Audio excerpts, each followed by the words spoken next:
Welcome to our channel catch the fish. Speaking English is now cake walk.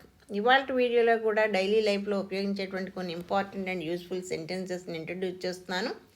దయించి వీడియోని మధ్యలో ఎక్కడ skip చేయకుండా ఎండ్ వరకు చూసే ప్రయత్నం చేయండి. Now let us start the video. The first one is నాకు అతనితో సరిపడదు. దీని ఇంగ్లీష్లో I don't get along with him. I don't get along with him. ఇక్కడ గెట్ అలాంగ్ అనేటువంటి ఫ్రేజ్ని సఖ్యతగా ఉండడం అనే సందర్భంలో ఉపయోగిస్తాం. అయితే ఇక్కడ డోంట్ గెట్ అలాంగ్ అంటున్నాం కాబట్టి సరిపడదు, అలాగే సఖ్యతగా ఉండను అని అర్థం వస్తుంది. Okay, the next one is నీవు తినకుండా ఎన్ని రోజులు ఉండగలవు. దీని ఇంగ్లీష్లో how many days can you stay without eating. How many days can you stay without eating. నీవు తినకుండా ఎన్ని రోజులు ఉండగలవు. Okay, the next one is ఈ ఉత్తరం మీ అన్నయ్యకి ఇవ్వు. దీని ఇంగ్లీష్లో give this letter to your brother. Give this letter to your brother. Okay, the next one is నిన్న ఇక్కడికి వచ్చిన వ్యక్తి నాకు ఒక విషయం చెప్పాడు. దీని ఇంగ్లీష్లో the person who came here yesterday told me one thing.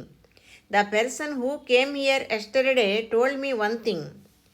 The person అంటే ఎవరు ఆ person? Who came here yesterday నిన్న ఇక్కడికి వచ్చిన వ్యక్తి. టోల్డ్ మీ వన్ థింగ్ నాకు ఒక విషయం చెప్పాడు. Okay, the next one is నేనంత పిచ్చివాడిని కాదు. I am not such a fool. I am not such a fool. నేనంత పిచ్చివాడిని కాదు. Okay, the next one is కిటికీ నుండి తొంగి చూడడం ఆపు. దీని ఇంగ్లీష్లో stop peeping through the window. Stop peeping through the window. ఇక్కడ పీపింగ్ అంటే తొంగి చూడడం. ఓకే, కిటికీ నుండి తొంగి చూడడం ఆపు. ద నెక్స్ట్ వన్ ఈజ్ రైలు ప్లాట్ఫామ్ మీదకి వచ్చేసింది. దీని ఇంగ్లీష్లో the train has already reached the platform. The train has already reached the platform. Rail platform మీదకి వచ్చేసింది. Okay, the next one is ఏం చెయ్యాలి ఏం చేయకూడదు అని మీరు నాకు చెప్పకండి. దీని ఇంగ్లీష్లో you don't tell me what to do and what not to do. You don't tell me what to do and what not to do. ఏం చేయాలి ఏం చేయకూడదు అని మీరు నాకు చెప్పకండి. Okay, the next one is ఎప్పటి నుండో వద్దామనుకుంటున్నాను.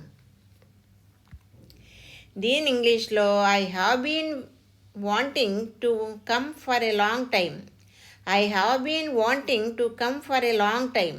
ఇక్కడ have been wanting అంటే అనుకుంటున్నాను. To come for a long time చాలా కాలం నుంచి వద్దామని అనుకుంటున్నాను. Okay, the next one is కాఫీలో పంచదార వేయడం మర్చిపోయావు. దీని ఇంగ్లీష్లో you forgot to put sugar in the coffee. You forgot to put sugar in the coffee. కాఫీలో పంచదార వేయడం మర్చిపోయావు. Okay, the next one is ఇంకొంచెం అన్నం కావాలా. ఇంకొంచెం అన్నం కావాలా. Do you want some more rice. Do you want some more rice. Okay, the next one is నేను అతన్ని అక్కడికక్కడే తిట్టాను. దీని ఇంగ్లీష్లో I scolded him then and there. I scolded him then and there. ఇక్కడ దెన్ అండ్ దేర్ అంటే అక్కడికక్కడే అనే సందర్భంలో ఈ ఫ్రేజ్ను ఉపయోగిస్తాం. Okay, the next one is అతను ఏదో తింటున్నట్టున్నాడు. దీని ఇంగ్లీష్లో he seems to be eating something. He seems to be eating something. తింటున్నట్టున్నాడు, నిద్రపోతున్నట్టున్నాడు, నడుస్తున్నట్టున్నాడు, ఏదో చేస్తున్నట్టున్నాడు అని చెప్పేటువంటి సందర్భంలో seem or seems to be అనేటువంటి ఫ్రేజ్ను ఉపయోగిస్తాం. ఓకే, ఇక్కడ హీ థర్డ్ పర్సన్ సింగులర్ కాబట్టి సీమ్స్ వస్తుంది. ఈ seems to be eating something. అతను ఏదో తింటున్నట్టున్నాడు. ఓకే,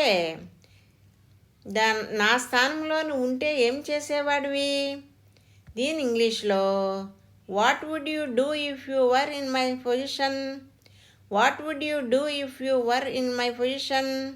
నా స్థానంలో నువ్వు ఉంటే ఏం చేసేవాడివి. ఎవరో మనల్ని గమనిస్తున్నారు. దీన్ని ఇంగ్లీష్లో సమ్వన్ ఈజ్ వాచింగ్ అస్.